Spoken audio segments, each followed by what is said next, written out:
So it did end up being a little windy today, and water was a little bit rough. So we weren't able to go to our usual chew places, but we did go to a really cool spot to do some snorkeling.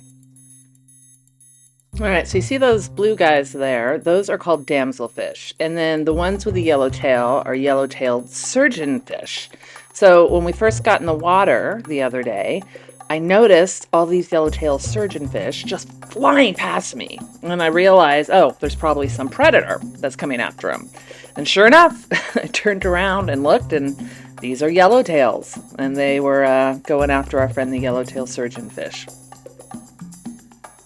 These were a good sized fish. I'd say at least about 3 foot minimum were some of them, and were kind of fun to swim in. And swimming is what I'm doing here. This is my 3.5 millimeter wetsuit, and it's a 2-piece with a hood, and it has saved my life and really helped me enjoy snorkeling in the winter. And then there's Cynthia in her wetsuit. So Cynthia found this guy hiding in the rock, our friend the Moray Eel. And let me throw a fun fact at you. They are not actually green. Their skin is actually brownish, but they are covered in a thick layer of yellowish green mucus or snot. That's what gives them their signature color. And then the slime there helps protect them from parasites and bacteria. That was today's fun fact.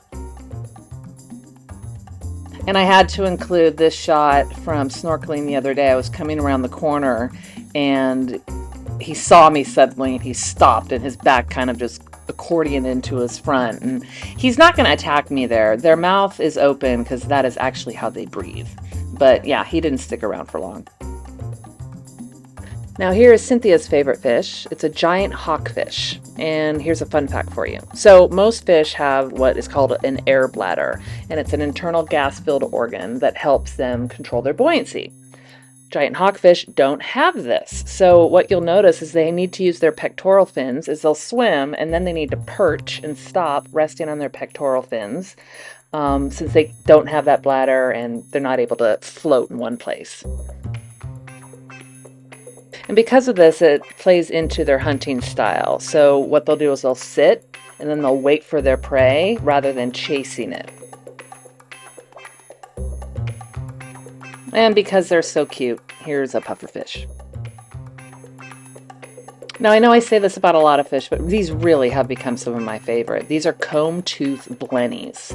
They're usually only a few inches long, and they rely on their speed, hiding, and they will actually bite if necessary to get away from predators. And they actually have comb-like teeth, hence the name, Combtooth Blennies, and they use those to scrape algae off of rocks and even nip at fish or other invaders that are trying to get them. And no matter how many times I see it coming upon a bait ball like this with some bait fish, it's just mesmerizing watching them swim and the patterns that they make.